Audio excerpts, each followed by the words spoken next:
think the event has exceeded all of our expectations. We had an amazing turnout and great sessions and nothing but positive feedback. So this is our first conference in a convention center, and I'm used to working with hotels where there's like one person to talk to for everything. And so at the last minute, we realized we needed audio and video services.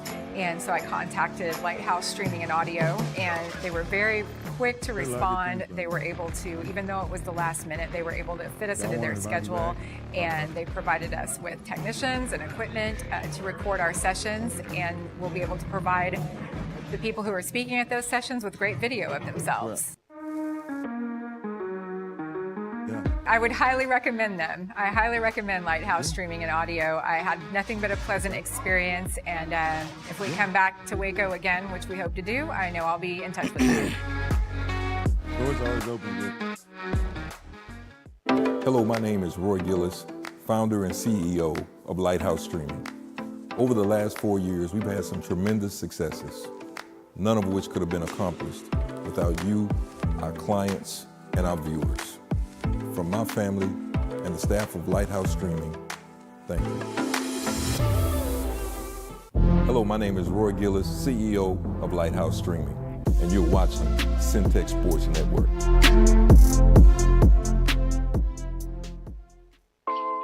My name is Tashay Sayes. I'm a music major at MCC, and I'm so happy to be here. It's crazy how I got here.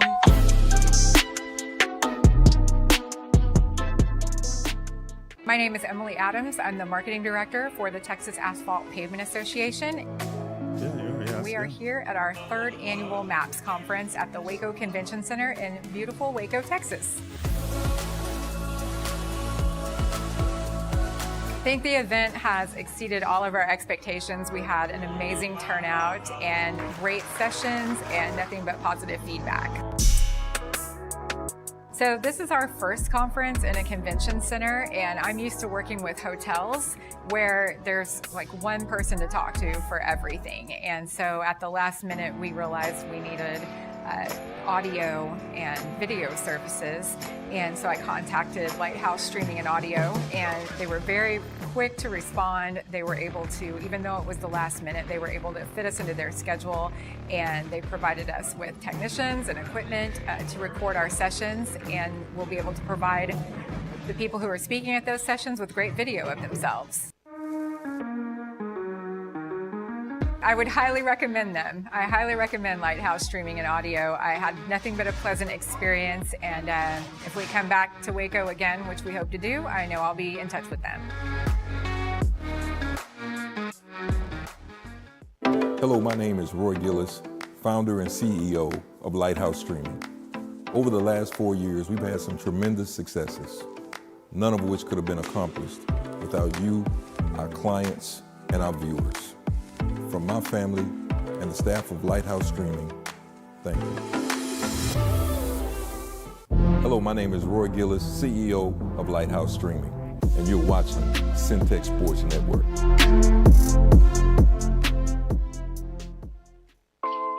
My name is Tashay Sayes.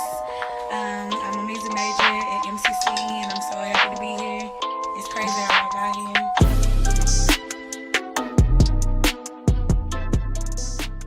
My name is Emily Adams. I'm the marketing director for the Texas Asphalt Pavement Association.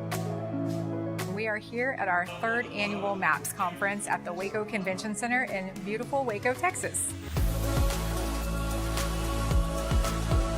I think the event has exceeded all of our expectations. We had an amazing turnout and great sessions and nothing but positive feedback.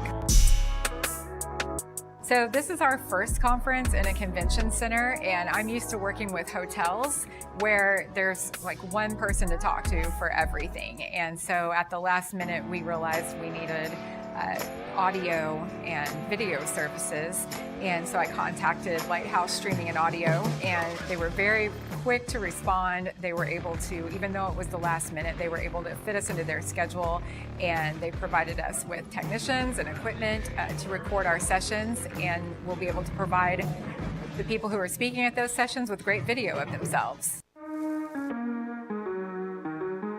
I would highly recommend them. I highly recommend Lighthouse Streaming and Audio. I had nothing but a pleasant experience, and if we come back to Waco again, which we hope to do, I know I'll be in touch with them. Hello, my name is Roy Gillis, founder and CEO of Lighthouse Streaming. Over the last 4 years, we've had some tremendous successes, none of which could have been accomplished without you, our clients, and our viewers. From my family and the staff of Lighthouse Streaming, thank you. Hello, my name is Roy Gillis, CEO of Lighthouse Streaming, and you're watching Centex Sports Network.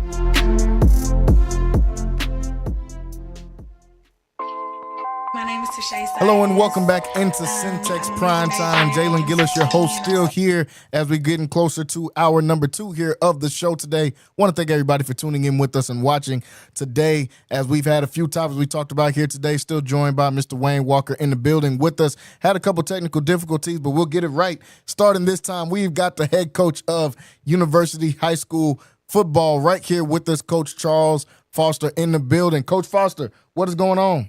Oh man, I'm doing good, man. Just here, second day on the job. Yeah.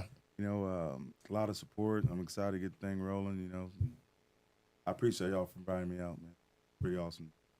No Very problem. grateful, No problem. very grateful. No problem, Coach. We've been talking a little bit off camera and getting the feel for how your team is going to be. First of all, I want to say I'm excited for this next season coming up with you being the head coach of University football. Tell us a little bit about your journey getting to University here to now being the head coach of University head coach football. Well, I grew up in, big city of Bright Lights, Cameron, Texas. It's about 50 miles south of Waco. Mm-hmm. I grew up there, played a lot of sports, football, of course, powerlifting, track. I did golf, but it wasn't my folks told me not to do golf. But after that, I received my diploma, and I went to University of Houston, played football 4 years there under Coach Browse, coach here at Baylor, of course, and Kevin Sumlin. Coach that after I did that, I played there 4 years. Pretty cool games I played in. UCLA, I was able to go to the Rose Bowl. That's probably the best place I've ever been. Memphis, Texas Tech, a lot of places I was able to visit and take a lot of gyms. After that, I went to Stephen F. Austin. Worked on my master's. I had a buddy come up to me and said, "I need to be a coach." And I told him, no, I don't want to do that. I want to. He kept pushing me to be a coach, and all of a sudden, here I am. First year coaching Nacogdoches at the age of 21.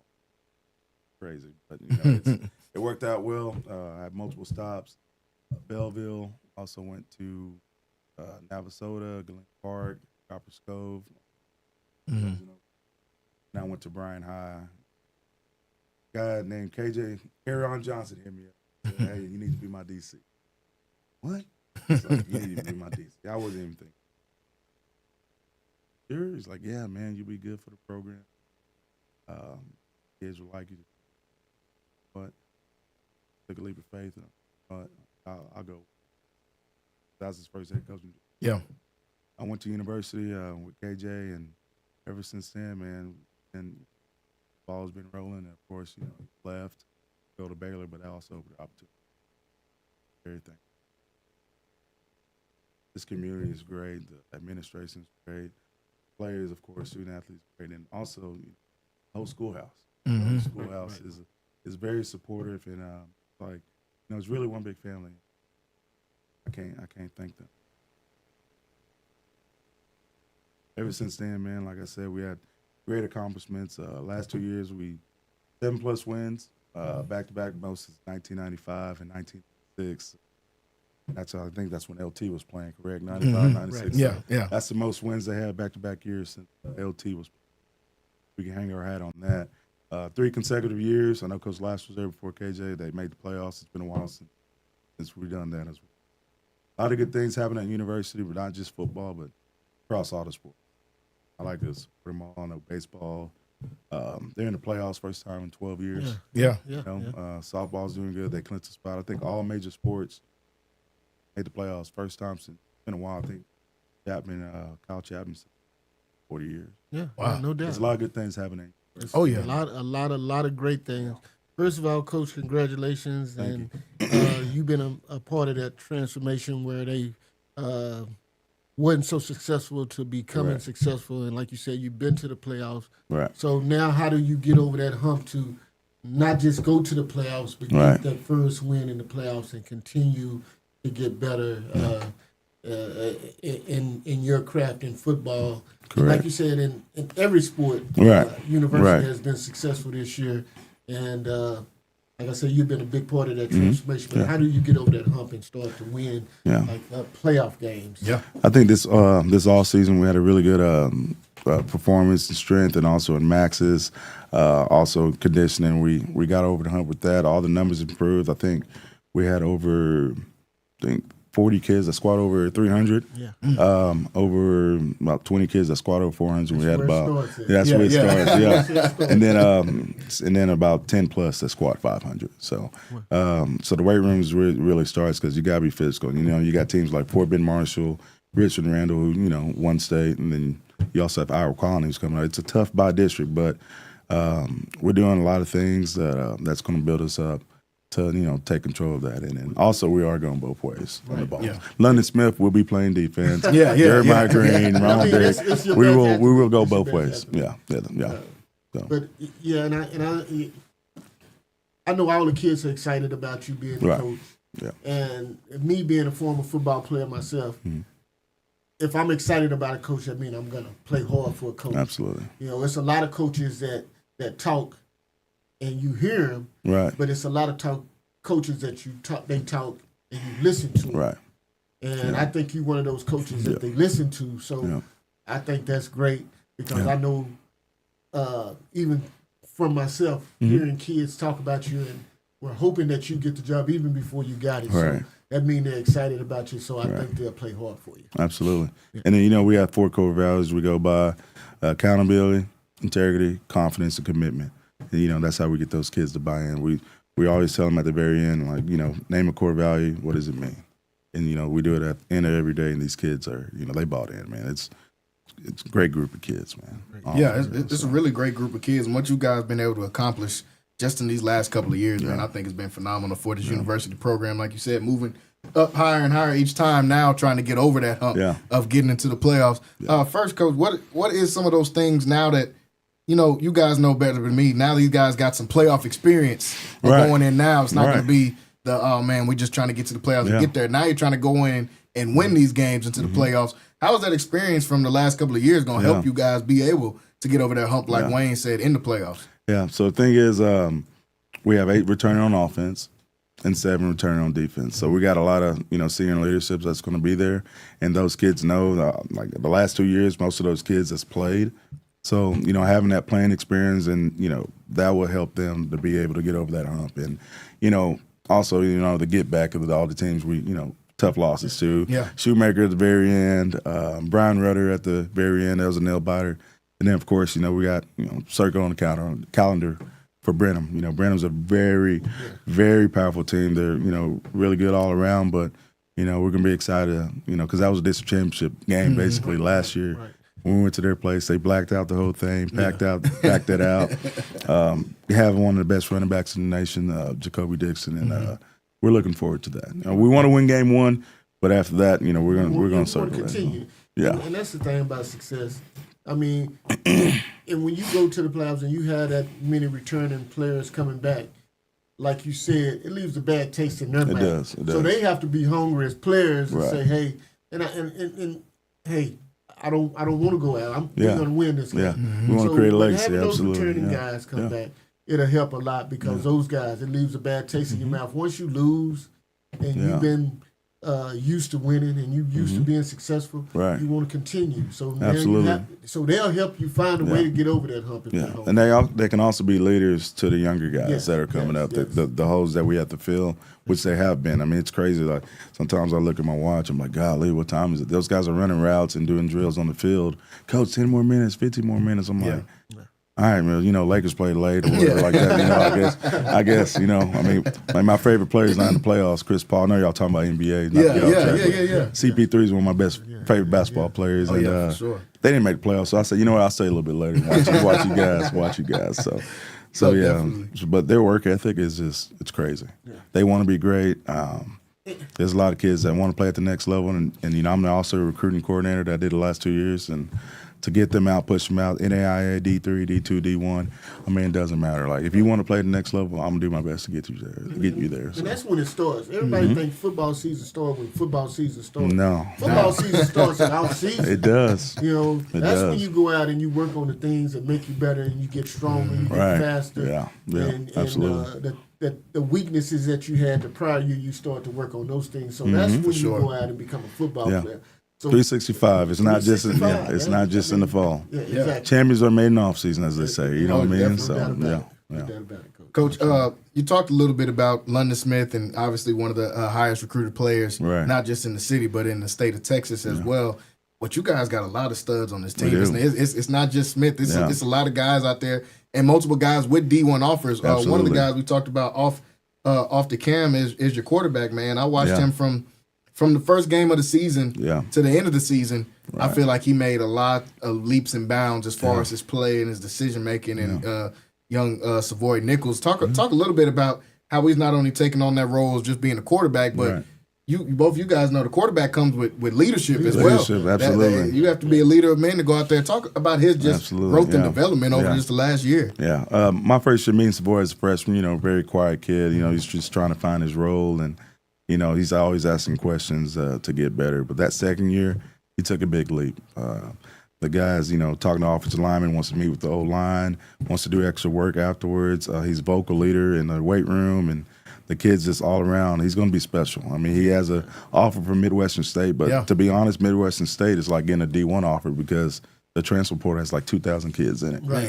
You know what I mean? So, but the whole it's scope of college Yeah. sports have changed. It's changed completely. Yeah. There will be more that come in from him, but that first offer right there, that's when everything starts rolling. But Savoy is going to be something special, and I'm pushing his information out. He's big on Twitter, and whoever gets him is going to have a gem right there. They're going to have he's 6'5", 195. I mean, he can fill out to 210, 220. He's gonna fill out.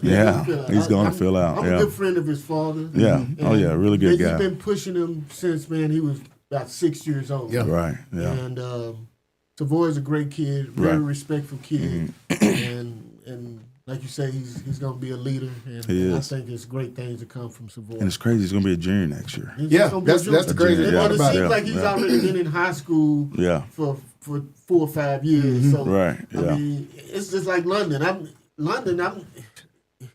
forgot he was coming back for the I senior forgot, year. yeah. Everybody's had their eyes on him since he was a freshman. Yeah. So he's been playing a long time, and that experience means a lot, man. And, It does. It does. It means so much as a football player because at that point, you like you say, you start to realize and figure out the game a little bit better. Right. As a receiver, and I'm a receiver, punt return guy. So you begin to know how to run routes. You know how to get over. Yeah. You know how to get, So experience means a lot. And then having those guys come back for another year with gaining that varsity experience, man, it means a whole lot. Instead of having guys come in Right. and you'll have to fill in some spots, but you have leaders all over if you got 7 and 7 coming back. It's incredible, man. Like I said, thanks KJ, but it's a new era. It's a new era. So it's my era. Yeah. So I appreciate all he's done, but it's time to take it off. Time to take it off. So I'm excited about that, man. This, like I said, 6 Division I players. I want to make it more. I want this to be the hot spot for all the recruits when they come by. So every time recruits come by, I know Oklahoma, Alabama, Angelo State, and I think Northwestern's coming by, and Texas, A&M, they're coming by. They're all coming by. So I just want them to know, like, hey, there's talent in Waco. Not just, at Waco University, but Waco High, there's Conley, La Vega, Robinson. I mean, I can go on Midway. I can go on and on, but there's talent in Waco. And, for sure. It needs to be recognized, So Definitely. whatever I can do to push kids out, I'll push them out. So Y'all been doing a great job of doing that. I feel like definitely since in you guys' tenure of being there the last few years. Right. Coach, like you guys just talked about, the work is done in the off season. Absolutely. This is your first off season going in as the head coach now. Right. You're trying to set the tone and set the standard for the 2025 season. Right.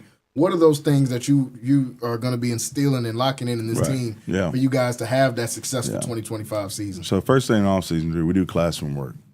Okay, before we even touch a weight, before we go outside, throw the football around, we go over our 4 core values. It's accountability, integrity, commitment, and confidence. And we give definitions of it, and we show videos like Damian Lillard talking about confidence. I mean, we just try to translate it to show them, like, what these core values would really mean. And they need to master that before we even touch a weight. So after we do that, of course, we go in the weight room. We got to be physical, more physical. Because Fort Bend Marshall, we came out on the field, we're like, man, these kids are big. Yeah. So we got to up the weights and everything like that. So like I said, 300-pound squatter. Then we had about 40 of them. And then we had about 20 400-pound squatters and about 10 500-pound squatters. So it starts in the weight room to translate it on the field. And those guys been working hard, man. Yeah. We go in the weight room, it's a party. It's not like, we're blowing the whistle, first band, first set. No, it's we're playing the music so loud that you cannot hear yourself talking. The kids dancing, enjoying the vibe. I don't know what they're saying in the rap song. It's clean, by the way. The music is clean, but I don't know what they're saying. But whatever gets them on, yeah. NBA clean, young boy, yeah. You play college football. Absolutely, I know how it is. So, I'll do whatever to relate to the kids and make sure they buy in. And our goal is to, not just, make it to the playoffs, but win district, and then also, beat the by district, Fort Bend Marshall, the Iowa Colony, and Richmond Randall guys. But our eyes are on the goal for the first round game. But I'm sorry, not first round, the first game against Keller Central. But there's some games that circled on there. And which is great because at university the expectations used to be to win a game. That's crazy. Just to win one game. Yeah. Now the expectations is not just the playoffs, but to win a game in the playoffs and to move forward. Absolutely. Yeah. Chase a gold ball. Every playoff win you get a gold ball, put it in trophy case. Yeah. So man, that's great, man. Yeah. I think you're going to do great. I think that university is one of those teams that we'll be talking about throughout the season. Right. And it's a testament to the work that you put in and what y'all build over there. Right, absolutely. Definitely. Coach, I appreciate you giving us a stop over here and coming in and chatting with us, and we're definitely going to be tuned in to university. We're both we went to a few university games last year, so we'll be at a few more of them again. Y'all need this to come year. out, man. And also, the Trojan football alumni, they're always welcome. If they want to watch a practice, they can reach out to me or my secretary, and their doors are open because they laid the foundation, and I want them to come back. I want them to see what strides we take. So you have a huge following. Yeah. And they told me once a dog, always a new dog. Yeah. They are really passionate about university. Absolutely. All of the people that went there. I'm a Jefferson Moore line. Right. And I used to pounce on them a little bit. But university. And they have such passionate former students and former football players. They're always welcome. So, and I mean it. I truly mean it. So, yeah. Oh, yeah. Well, Coach, I appreciate you giving us a chance to stop by and talk to you. Absolutely. Hopefully, we'll get a chance to do this some more throughout the season and the offseason as well. We'll get a chance to check in with you. I can come by, drop by 20 minutes and talk for a week. Each week the opponents would. Most definitely. Just give me a call, man. I'm here. Yeah. So we'll make it happen. We'll make it happen, folks. That is Coach Charles Foster, the brand new head coach of University Trojan football, right over there in South Waco. Like Wayne said, once a dog, always a U-Dog. I know it's a lot of U-Dogs on here that watch with us, so y'all got a good one here, and we're going to be supporting throughout the rest of the season. Folks, we're going to take one last break. When we come back, we'll wrap up here on the show, and we'll talk some more about the NFL draft that takes place tomorrow. We'll talk a little bit more NBA playoffs here, so stay tuned. Stay locked in right here on Centex Primetime. We'll be right back after this short break.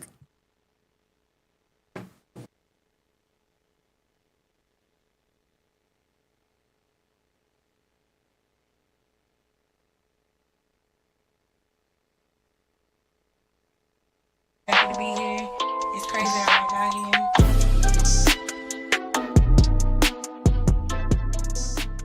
My name is Emily Adams. I'm the marketing director for the Texas Asphalt Pavement Association. We are here at our 3rd annual MAPS conference at the Waco Convention Center in beautiful Waco, Texas. I think the event has exceeded all of our expectations. We had an amazing turnout and great sessions and nothing but positive feedback. So this is our first conference in a convention center, and I'm used to working with hotels where there's like one person to talk to for everything. And so at the last minute, we realized we needed audio and video services.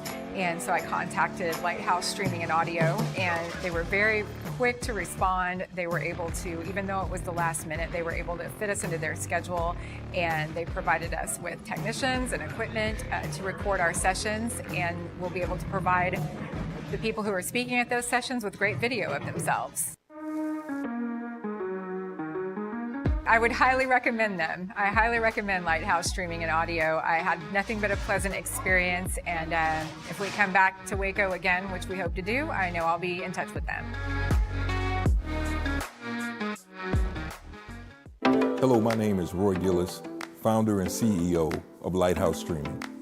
Over the last 4 years, we've had some tremendous successes, none of which could have been accomplished without you, our clients, and our viewers. From my family and the staff of Lighthouse Streaming, thank you. My name is Debbie Kimbrell. I am the administrative assistant here at Anderson Chapel. I also work as part of the media ministry. It was great working with Lighthouse. Everyone was very professional, came in to do video recording and streaming for a conference that we hosted here on time. They did what they needed to do, was seamless and transparent. It was great.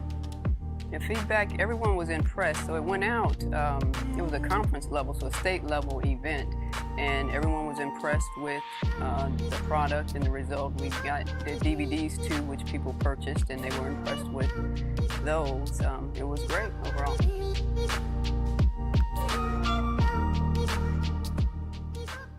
MCC has definitely benefited me most on not only what I want to do, but who I aspire to be.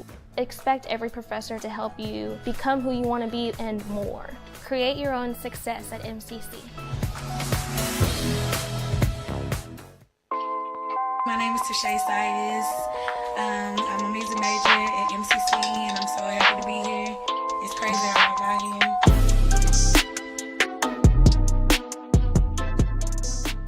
My name is Emily Adams. I'm the marketing director for the Texas Asphalt Pavement Association. We are here at our 3rd annual MAPS conference at the Waco Convention Center in beautiful Waco, Texas. I think the event has exceeded all of our expectations. We had an amazing turnout and great sessions and nothing but positive feedback. Hello and welcome back into Centex Primetime. Jalen Gillis still here as we get ready to close out the show. Still joined in the studio by Wayne Walker. We just got done talking to Coach Charles Foster, the head coach of University High School over there in South Waco, the U-Dogs.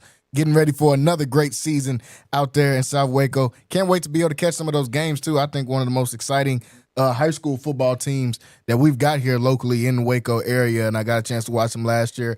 I'll be catching some more of them this year. Wayne, before we get off here, we got to talk a little bit about a couple of these games coming on tonight. But before we do that, this NFL draft is tomorrow, man. There's just a couple of names I want to ask about because we're trying to figure out where are these guys going. We talked on the show yesterday, and we had Rocky and said on here, and we think Cam Ward is going to go number 1 to the Tennessee Titans. After that, we start having these question marks of, okay, is Cleveland going to take Travis Hunter at 2? Are they looking at Shador at 2? Are they thinking – so just to name a couple of these players and where do we think they're going? First off, obviously the biggest name in this draft arguably is Shador Sanders, and he's had the most conversation around him. He's gone – I've seen him in mock drafts going everywhere from 2 to I seen this morning that the odds have jumped up to him going to the second round. I think he's got the highest odds or him going in the second round, which I think is crazy. I think he's going to be a top 10 pick. But where do you see Shador falling in this draft? Is it going to be Cleveland at 2, or is it somewhere further on down the line after that? I don't see him at 2. Yeah. And if so, it'll be a big surprise. Mm-hmm. For some reason, man, people are not so hot on Shador for some reason. I think it's hating on his father. I think it is too. And their family type of deal. Mm-hmm. Dion having some type of influence on him. So his stock has been dropping ever since. But if you want to win football games, You talking about a leader, a guy that got it done on the field after being sacked more than anybody in college football and still was productive. Shador is your man. Yeah. You know, if you play great in college, chances are you're gonna play great in when you get pro. And he's been such a leader, and he had Huge some leader. great tutelage. And his dad is probably one of the best athletes of all time In any sport. in any sport. You know, a Hall of Famer. So Yeah. why wouldn't you want to have that type of that kind of that bloodline in your organization? If I'm New York, I would take him. I mean, because he's right for that city. He's right Yes. for that city. I think he could take all of the media kickback. He could take all of that. So I think he would be good for New York. But the word is that he's going to fall to Pittsburgh at 24, even after that. So I don't know. I don't know what the deal is on Shador, but for some reason, it's an organizational thing where they don't like him. I don't think it's coaches, but I think it's a little hatred or some hate on Dion. It's got to be because, like, for all the reasons you just named, he's a leader. First off, the guy is tough. If nothing else, we watched him be the most sacked quarterback for 2 years in a row and still have production. His receiver won the Heisman. He's a big part of that. Somebody got to throw on the ball. Shador is a big part of that. I think the leadership that he brings, the skill set that he brings, I don't know how he keeps getting diminished, and now his odds of going to the second round, I think it's crazy. I'm like you. If I'm New York, I don't see how you don't take him. That's somebody that you know the lights are not going to be too bright for, as we see for New York, both the Jets and Giants. The lights get too bright for most of the quarterbacks that go there. And and then it could be New York, but New York is probably not going to do anything because they got Russell Westbrook and Jameis Winston. Yeah. So they kind of threw themselves out the fire then. But then, New Orleans, you got Derek Carr. I mean, Cleveland needs a quarterback, but they're saying they're going to take the best player. We won't know until it happens. Mm-hmm. You always have a lot of surprises during draft day. And Jalen, I think tomorrow will be one of those days where it's going to be something that happens that's going to surprise us. Yeah, definitely. I see that happening because nobody really knows. I mean, outside of Cam Ward, we're all pretty sure he's going there. Nobody really knows what's going to happen those next few picks because not only do we not know who Cleveland or New York wants to take, at 4 and 5 is New England and Jacksonville, who don't need a quarterback, which automatically makes you a candidate to trade back if you don't need a quarterback. That's why I think I see Shador going in the top 10 because somebody's going to trade up, especially once he starts getting to that 7, 8, 9 range. Yeah. Man, there's teams. I don't know if Pittsburgh wants to take the chance to wait. Instead at 20. Instead of sitting around and waiting on Aaron Rodgers to make a decision. Exactly. Man, you go draft for your future, and you get a guy that's already ready to come in and play. Pat Shermer was his offense coordinator at Colorado, which is a pro style, and they ran a pro style offense. They did. So I don't think it'll be anything that's too big for him where he can't come in and play. I just think you have to protect him. He has to get into an organization that's willing to put in work with him, and I think he can come in and play right off. Yeah, I think he's a guy that's ready to go day one. Him and Cam have both played a lot of football, which is not often that we see that now, especially these last few years, man. Guys will play one season, 10 games, and they're going to the draft. So when you get somebody that's played 30-plus games in college like Cam or like a Shador, man, I don't see how teams could pass up on that guy. And there's a few wild cards in that top 10, like the New Orleans Saints, who need a quarterback because they said Derek Carr might be out for the season now with the injury that he sustained in the offseason. And then you're looking at 49ers still ain't signed Brock Purdy. They're sitting right there at 11. Exactly. Jared Jones loves stars. They sitting right there at 12. Like there's no telling. And you talking about Shador Sanders. Was he a better prospect than Brock Purdy? Yeah, come on. Like, that's a starting quarterback in the NFL? Yeah. That's what I'm saying. I don't see how teams think he could fall all the way to the second round. Quarterback is a high commodity in this league. Right. It's the leader of your team. It's the face of your franchise. And I don't think it's a better person to be the face of your franchise than Shador Sanders. Mm-mm. You know, a guy that's already been through it all, a guy that, hadn't had to struggle in any kind of way, you know, that was born with money. Yeah, you know, understand what I'm saying? So, I mean, he has that tutelage to come in and be great right off. Yeah, I think that's what he's going to do. So the draft tomorrow, like you said, I think we're going to see a few different wild cards before we get out of the top 10. We're going to see some picks that's eye-opening, similar to last year. Nobody had Michael Penix going 8 to the Atlanta Falcons because they just signed Kirk Cousins. Right. So we see it all the time, every single year. This year, I feel like after that number 1 pick, it's going to be some chaos. We're going to start seeing people trade back, people trying to trade up and get some more of these picks. I'm waiting to see. I'm going to be there watching. Yeah. I'm going to be right in front of my television watching to see what happens. One of the domino effects, we always see that in the draft, is once one guy gets drafted, there's going to be a domino effect of that same position getting drafted. Right. At wide receiver, there's been talk of who is number 1. You got McMillan out of Arizona, Matthew Golden after he ran that 4.3 in the combine. He's put himself right up there. Who do you think is going to be that first receiver off the board, and around where do you see them falling to start that domino effect of receivers in that first round? I think around about that 9th position where New Orleans kind of drafts at, around in that area. Mm-hmm. You'll see Golden and you'll see the McMillan, the guy from Arizona. I think those 2 guys are my top 2 receivers. Yeah. And then you talk about the guy from Missouri. Yeah, Luther Burden. And don't get me wrong, it's a lot of good receivers in this draft, man. It is. It is. The first 3 rounds are just kind of going to be loaded. The first 2 rounds are going to be loaded with receivers where you can go out and get you a playmaker.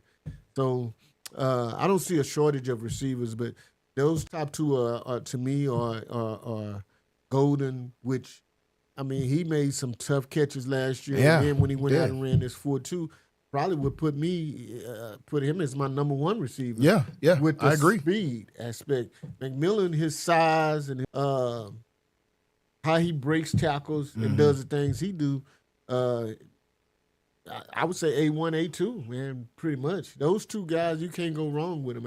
And if I'm Dallas, I wouldn't go get Golden. I would go and get McMillan because he's more of a complimentary receiver to a CD Lamb than Golden would be.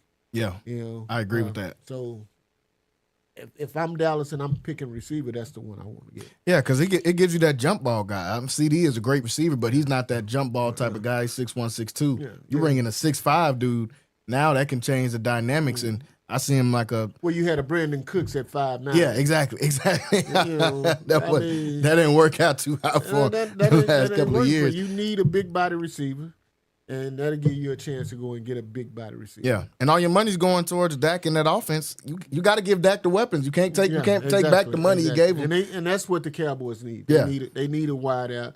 Everybody talking about offensive line. They had a young offensive line last year. Let's hope these guys mature this year, and then you go out and get you a playmaker. Yeah, you already spent the first round capital on the lineman. You can't bail out now. You got to at this point just try to develop them.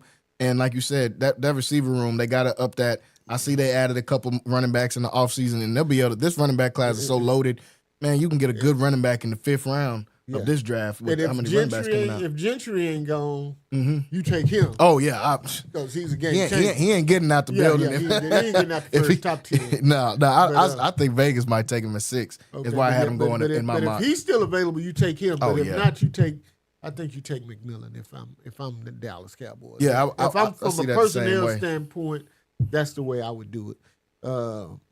If McMillan is not there, then you get Golden. Yeah, I would take McMillan because you want a big guy, you want a big body guy that can complement CD Lamb. Yeah, and the thing that makes it nervous for the Cowboys is the 49ers pick right before them, and they need all the same stuff that the Cowboys need. They need receivers. They need some D-line help. They need some corner. They need some DB help. Those are all the exact same. So a lot of the guys you have, or that Dallas probably has on their big board, San Fran got the same guys, and they got the pick right before you. So it's going to be an interesting draft, especially when it gets to around that 8 through 12 range. Then that's when you're going to start to see moves being made. Yeah, for sure. Got a lot of guys going to be switching around in there. So that is the NFL draft. That is tomorrow at 7 o'clock. We'll see who's going to be that first name taken. We all believe it's Cam Ward, but we're not exactly sure until we get to that point, and then from there, we don't really know from 10 to 15 because guys have been changing up of where they think guys are going to go. So it's going to be a really, really interesting draft tomorrow. Before we get off the show here today, I want to talk about these games coming up tonight in the NBA. We got a chance to talk about those games that happened last night. Now tonight, we've got a good slate of games coming on. One of the games that just started, that's Orlando and Boston. That's one that I feel like Boston's going to have a pretty good control of. I love Paolo Banchero. I think he's probably one of the best young players under 25. He might be the best under 25 player in the NBA. They don't have enough firepower for these Celtics, man. These Celtics are so good. Everybody's they lost some games in the regular season. Maybe they fell asleep in the regular season, and then they come right back out first game of the playoffs and put it on Orlando right away. So I think we both got Boston winning in that one. I definitely have them winning tonight. The night game is the one that I mainly want to talk about. One, because they're my Rockets, but with how mad they made me in game one, I don't know how much I'm be tuning in, because just the lack of offensive output that they had out there. I know Curry and Butler got their numbers, but nobody else really had that big of an effect on the game. How do they get some offense going on the Rockets, man? Because that's really their biggest problem. It all starts with Jalen Green. It all starts with their guards. Yes, it's Jalen Green. Yeah, Jalen Green and what's Van Vliet. And Van Vliet. Yeah, those two guys have to score. Yes. He has a Van Vliet. He came from from Toronto, where they won a championship. Yep. And one of the things he was able to do was shoot and control the game. He has a shoot. Yeah. The other night he shot, but he didn't make any. No, he didn't make any of it. And them. Jalen Green, you can't get 4 points. Man, he has to give you somewhere in that upwards 24, 25 points. But it all starts right there. Yeah. It all starts right there. Because they getting scoring everywhere else. Mm-hmm. What's his name? Sagoon? Yeah, Shingun, yeah. Yeah, he's going to get his. Yeah, for sure. But I think the game plan was to let him get his and not let stop Jalen everybody Green else. and Yeah. stop everybody else. That's exactly what Because they did. you're just not going to win you can score all of the points you want to in the paint with a big guy. But it's those threes and it's those transition baskets that put you over the hump. And Houston Rockets weren't able to get him. Yeah. And Golden State was. Yeah. They were able to get him. So Steph made some crazy shots in that game. And that was the biggest difference in that game was experience, in my opinion, because the teams were right there with each other, even down to the end of the game. But once we got to that 5-6 minute mark, man, people were running from the ball on the Rockets. Well, of course, Green was. I'm so disappointed with him and how he been playing. But it's not unexpected, because I'm a Rockets fan and I watch all of their games. This was not unexpected. We see Jalen Green have 35 and we see him get 7 the next game. So the inconsistency was expected. But in these playoffs, it's only 4 games. You got to go and get break it. Out. He has to break out, and it's a different level when you get to the playoffs. Everything goes up a notch. And he's going to have to turn it up. He's going to have to get to a different level. I mean, he's going to have to lock in and focus, man, and go get it. Yeah. And if he's not able to lock in and focus and go get it, Houston's going to be going home. Oh, yeah. Quick. I right now, the way they're playing, I see them going home in 5. I think our defense can get us 1. But if we don't win tonight, it'll be a 5-game series. We'll steal 1 in Golden State just based off some defense or something, and then they'll come back home and beat us. But Jalen Green, you got to play. Just imagine that Cade Cunningham is on the other side of you. That seems the only time that he decides to go hard is when him and Cade are playing against each other, who are the number 1 and 2 pick in their draft class against each other. Like but he has something to prove. Yeah. To Cade, but Cade, it ain't who you. That's who you don't need to prove anything to him. No, you need to prove something to the city of Houston and to the Houston Rockets organization, who you play for. Because now all eyes are on you. Now you have to be a scorer. That's what you want to be. So you have to go out and do it. You have to go out and do your job. You're a professional. Yeah, and you're supposed to be a professional scorer. We didn't pick you to play defense. We didn't pick you to facilitate. None of those things. You got picked number 2 by the Rockets, and you were the first pick after the James Harden era. After the James Harden era ended, our very first pick was Jalen Green. It's time to cash in on some of that potential, man. Potential's only going to get you so far in this league, so that's got to be tonight. And I'm sure Coach Udoka is preaching the same message. I love some of the lineups that he put out there and some of the things he tried to do with the bigger lineup. I mean, we couldn't score the ball, but Golden State couldn't score anything. They couldn't get a rebound. They couldn't do anything. We just couldn't make a shot. If we can make a shot, we're still right there in this series. The guard play was the biggest difference.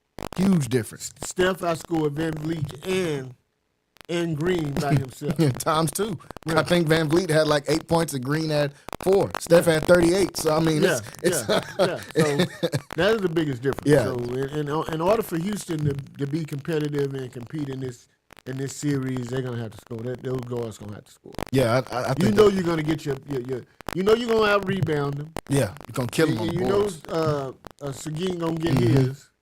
But those guards have to play. They have to play. Jalen Green, it's on you, man. You got to step up, step to that plate. They got you to be the scorer. That's really been our biggest problem, is just not having that closer. And he's got to step up to the plate and be able to do that tonight. Last game, the Miami Heat versus Cleveland. How do you see this one turning out? Is this a sweep, or does Miami get a couple in here? I think this is going to be a sweep too. Yeah.